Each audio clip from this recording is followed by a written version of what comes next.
Okay, alright ha. Kinpa-update tayo for today guys. Ngayon guys ha. Bago natin umpisa na ating YouTube channel, gusto ko lamang pumapasalamat sa lahat at mag-like, subscribe, and share naman po yung ating YouTube channel na Peanuts Vlog. Ayun dito ha. Ang dami nating updates kagabi guys. Patuloy sa kaganapan ng mga interviews at ngayon sa ngayon guys talagang inamin nila Paolo Avellino at saka si Kim Chiu na komportable sila sa isa't isa. Ibig sabihin yan guys is may naaamoy na naman tayong bagong movie. Hindi naman natin pwedeng sabihin na hindi kasi pag ganyan kasi ni estilyo o ganyan ni style sa mga showbiz ay talagang amoy na amoy mo yung bagong movie. Hindi pa napapalabas ang My Love Will Disappear. Ngayon pa lang ipapalabas. May naluluto na naman tayong bagong movie nila guys. Kaya sabi dito sa kanilang interview na they are comfortable with each other. Ibig sabihin nun guys, may bago na naman diba? Kaya tayo dyan, kikilig na naman tayo at kinikilig. Halos pakiligin tayo ng Kimpawi. Sa mga iba naman dyan guys, sa interview nila is napapatunayan talaga nila sa kanilang sarili na yung paghawak kasi ni Paolo Avellino sa mga mic ay may mga iba, hindi lang isa yung nag-i-interview sa kanila guys, ang dami. Pansin nyo yung mga mic na hawak ni Paolo Avellino. Iba yung hawak niya ngayon, saka iba na naman yung hawak niya in a movement, diba? So, ibig sabihin, yung interview nila yan, guys, is talagang tad sila ng interview kasi palabas na talaga yung My Love Will Disappear nila at kuhang-kuha naman natin dugol. Gaano sila kasaya, gaano sila ka-comfortable, at gaano sila ka-confident sa kanilang interview. Dito guys, pinahanga ni Kim Chiu ang mami ni Paolo Avellino sa kanyang mga sagot sa interview at lalong-lalo na doon sinabi na komportable si Kim Chiu kay Paolo Avellino. Doon pa lang na salitang comfortable guys is dito mo ma-identify kung ano talaga meron sa kanila. Kung ano na yung nag-uugnayan sa kanila. Where in fact naman, kilala naman natin sila na meron na. Pero kipit balikat na lang tayo sa hindi pa sila maamin eh. Pero nadudulas sila guys na sobrang dulas na dulas si Paolo Avellino. Dahil nga dito guys, yung mami ni Kim Chiu proud na proud kay Kim Chiu. At may pa-bonus pa tayo guys Itong si mami ni Paolo Avellino talagang botong-boto kay Kim Chiu guys kasi yung palabas pa lang yung airing na My Love Will Disappear ay iniimbitahan na naman niya ulit si Kim Chiu sa kanilang bahay sa Baguio. Para daw magkaroon daw ng konting salo-salo. Dahil nga po ay alam naman natin na ngayon na yung start ng kanilang pag-launch ng My Love Will Disappear na movie nila. Dito na rin natin mapagkanto guys na talagang kitang-kita man yung kabutihan ng mami ni Paolo Avellino kay Kim Chiu dahil hindi naman lahat yung iniimbita ni mami ni Paolo sa kanilang bahay. Kumbaga is bihira lang at parang ngayon lang siya nag-i-invite ayon dito sa ating legit na sources sa dami na daw na project na ginawa ni Paolo Avellino at saka may mga katambal pa siyang kasama sa showbiz guys. Is ngayon lang daw napagtanto na mga karamihan na talaga yung mami ni Paolo Avellino ay todo suporta sa kanila ni Kim Chiu dahil si Kim Chiu po ay kinukulit ng mami ni Paolo Avellino na pumunta at panay-invite sa kanya. Kaya dito natin mapagtanto talaga guys na gustong-gusto ni mami ni Paolo Avellino si Kim Chiu. Ang daming nangyayari sa ngayon guys. Ang daming paayuda. Saka si Paolo Avellino naman guys ay nagkausap na sila ni Ate Lakam patungkol sa after this launching ng kanilang My Love Will Disappear na movie ay parang may pupuntahan na siya para mag out of town para sa kanilang vacation para makarefresh ba sa kanila kasi sobrang trabaho, alcoholic kasi sila sa trabaho. Sobra talaga guys, halos hindi mo na sila mahagilap dahil panay ng trabaho nila eh. Yan yung sinasabi nila dito ayon dito sa ating legit na sources. At saka guys, tuwing may nag-i-interview sa kanila, yung microphone talaga hands kay Paolo eh. Kasi tignan nila talaga kung ano yung magiging reaction ni Paolo dun sa mga tatanong nila. Ito kasi si Paolo, halos siya kasi yung bubuking sa kanila. Lalong-lalo na si Kim Chiu, binibuking na talaga yan si Kim Chiu. Nabubuking talaga sila sa kanilang ambus interview ba. At yun yung pinakaayaw naman ng mga management kay Paolo. Kasi sa bibig ni Paolo lumalabas yung katotohanan. Ang daming mga supporters at saka reporter na gustong si Paolo lang i-interview, yung ambus lang siya. Yung hindi siya scripted. Dahil dito mo malalaman. Yung totoong hinahanap or totoong sagot ng mga media tungkol sa kanilang love team.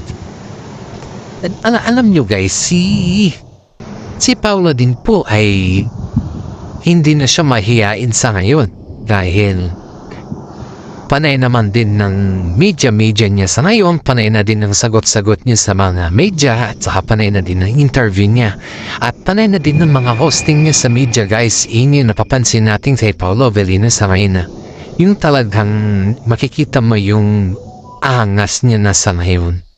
Pansinin ninyo ngayon guys, si Paolo Avellino ngayon ay very proud kay Kim Chiu dahil sa mga natatamo niyang blessing. At hindi naman yan lead sa ating kalaman na talagang kung wala si Kim Chiu, wala ang Kim Pao, diba? Wala din si Paolo Avellino, wala din ang Kim Pao. At saka, blooming na blooming si Kim Chiu sa ngayon. Kaya tingnan natin guys yung katotohanan sa kanilang dalawa. Ito sa mga chika-chika patrol ba? Talagang umaapaw yung blessings ng dalawa. Saka ang daming mga fans pong nabibigay din sa kanila ng mga regalo gaya ng mga kahit it's not a big gift ba, yung bang pangkwan lang, yung parang pinapakita lang na support, yung supportado sila sa Kim Pao, support nila ang Kim Pao. Ganon lang po yung kasinta yung mga binibigay o regalo nila sa Kim Pao. And yet, kitang-kita mo naman dyan kung gaano naman naaliw ang Kim Pao sa kanila. Sobrang saya nila pag nakakatanggap po sila ng ganun kasimpleng regalo. At alam naman nila yan sa sarili nila na love sila ng fans. Kaya marami mga netizen pong nagtataka kung bakit mas marami nagmamahal si Kim Pao kumpara sa mga ibang tambalan. At mas marami din po ang nag-uumapaw na kasiyahan dahil sa Kim Pao, diba? Ito guys, may mga paklu po tayo dito. Alam nyo guys, yung bagong mag-launch yung kanilang My Love Will Disappear, may isa kasing love team ayon dito sa loob ng showbiz sa mga legit na sources natin. Yung may isang love team na hindi naman siya sikat masyado, pero going to pasikat pa lang siya. Parang kumbaga, nabuo na yung love team na ito. Kaso nga lang, parang gusto kasi nilang pasikatin. Pero the sense kasi guys na pinag-iisipan pa daw nila kung yung movie ba na gagawin nila is papatok sa masa. Dahil, syempre, di ba nabuwag na yung Katniel. Parang ang gusto kasi nila, ibalik yung style ng Katniel sa mga bagong generasyon sa ngayon. Kasi already teen na sila Danielle, 30s gano'n na sila eh. So para ang gusto nila, may magkakaroon na naman na Katniel na mag-start na naman sa mga teenagers. Yun yung gusto ng Star Magic. Itong love team na to, parang binubuo ito. Matagal na itong love team pero hindi pa sikat. Yung movie na para sa mga ito, yung movie dapat diba magla-launch na yung My Love Will Disappear. May bago na naman movie sila Paolo Avellino. Yung bagong movie nila Paolo Avellino at saka si Kim Chiu ay sa mga bagong love team sana yun na mga teenagers. Kaso nga lang ang pinatarget ng mga Star Magic daw is yung supporters. Baka kasi daw konti lang yung manonood dahil hindi pa sila sikat at ang ganda daw, ang ganda ng kwento or script ng movie na gagawin nila. Ayon dito yan sa ating legit sources. Kaya itong bagong love team na to is medyo nagtatampo daw sa Star Magic dahil ready na silang umaksyon or pumasok sa training. Kaso ang problema, hindi daw pwedeng kumbaga isugal lang Star Magic ang isang movie kung ang mga actor or actress naman ay hindi pa naman masyadong sikat. Kumbaga guys, is less earning kasi ito kung sakaling ganun na yung kahit gaano kaganda yung movie na gagawin ng Star Magic o mga director or management, kung yung gumaganap na artista ay hindi naman sikat, parang wala ding earnings yan. Pero kapag yung maganda yung movie, maganda yung gagawin nilang movie, yung ganda-ganda ng script, tapos sa mga sikat na artista mo ibibigay, o talagang patok na patok yan sa masa. Yun kasi yung kalakalan dito sa business guys is, yung kung kailan sikat ka, dapat mas marami kang project kasi aabunuhan kapag hindi ka sikat guys. Ang pinag-uusapan kasi dito is yung pera or earnings ng management at ikaw. Yun eh. Kaya ito yun dito sa ating legit na sources parang kumbaga ba is nagtatampo daw ang bagong tambalan na ito dahil ang network ay pinipili lang kung saan nila binabagsak yung mga project. At ang dami ng mga kabataan or mga katambalan na willing naman na gawing new project. Hindi kasi nila maintindihan guys, even though magkatambal kayo ito yung explanation sa akin ng legit na sources natin sa loob. Hindi pa naman to napapalabas guys ito yung kwento sa loob na may mga kwento sa loob ng showbiz na hindi dapat pinapalabas. Yung kumbaga management to management lang at saka mga tao-tauhan lang yun ang inukwento, pero hindi dapat yan lumalabas. Pero sa atin kasi lahat kasi ng mga na-update natin ay nilalabas natin kung ano yung nasasagap natin na balita, pero hindi lang natin sinasabi kung sino yung legit na sources natin. Kasi ang pinakamahirap kasi dyan guys, kung sinasabi natin yung legit na sources natin is lalong magkandala, mga trouble ba. Yun yung iniiwasan natin. Ngayon guys, nagkaroon daw ng hindi misunderstanding daw ang Kim Pao at dun sa dun sa teen love team. Pero na-explain, hindi naman nakipag-argue ang Kim Pao sa kanila. In-explain ng kanilang side na hindi muna sila gagawa ng movie na para sa mabagong love team kasi gagawa muna sila ng mga medyo pasikat pa lang sila or magustuhan sila ng masa para sa ganon. Yes, mas mahalin sila ng masa or kanilang mga fans. Yun yung tinutumbok kasi dito. Yun din yung tinutumbok ng Star Magic para hindi daw masira or hindi naman sa masira ba. Kumbaga is para hindi masayang yung effort nila sa paggawa ng kwento sa movie na ito na ipapalabas. That's the point na bakit nakakaroon ng sayawang idea sa loob ng showbiz.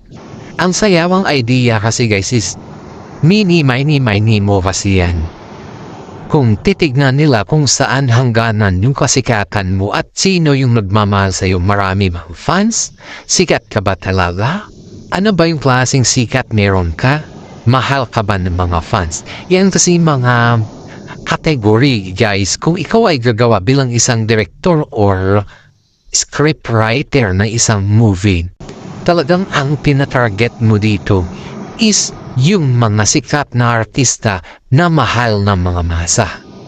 Dahil pag iyan yung tinatarget, marami ka namang sa mga talents, marami ka namang kwan dyan. Guys, marami kang mai-release na pera, pero mas marami din babalik sa'yo. Kaya ang management guys, talagang talagang kumbaga minimetro kung saan hangganan yung mga love team ba kung sino yung sikat sa ngayon at kung sino yung hindi. Yun kasi para hindi masayang yung kanilang mga efforts. Believe it or not guys, ang dami talagang naiingit sa Kim Pao dahil sagsag talaga sila ng mga blessings sana yan. Alam nyo tingnan mo na lang yung interview nila. Just as simple as that na interview ay ginawa pang issue. Diba? Kaya nga dito daw sa loob ng showbiz kesa ayon dito sa ating legitness versus ang pinag-uusapan talaga yung mga taong sikat.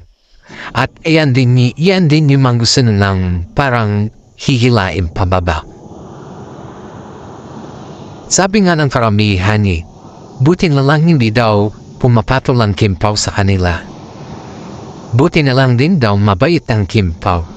At mas buti na lang din daw nakamonitor ang mga management sa Kim Pao. Kasi kung hindi siguro is mas mahaba-haba ng buluhan ba yung iyan. Papula ng mga comment dito sa media kung saan yung hangganan nila or kung paano sila mag-giveaway or kung paano sila gumalaw sa loob ng media. Ito kasi yung ito kasi yung estratehiya ng mga nasa loob ng showbiz Yung pagiging comfortable nila sa isa't isa guys is pinanigan yun ng management dahil alam naman nila talaga na komportable sila sa isa't isa. At ito pa guys, alam niyo yung dati fans ng actress na sinasabi ko sa inyo nun na parang magawa siya ng sarili niyang motive sa Kim Pao. No-comment na naman ito sa Instagram ni Kim Chu pero buti na lang kamo at may kaibigan si Kim Chu sa kanya mga Instagram at talagang in-screenshot yung message, yung comment niya.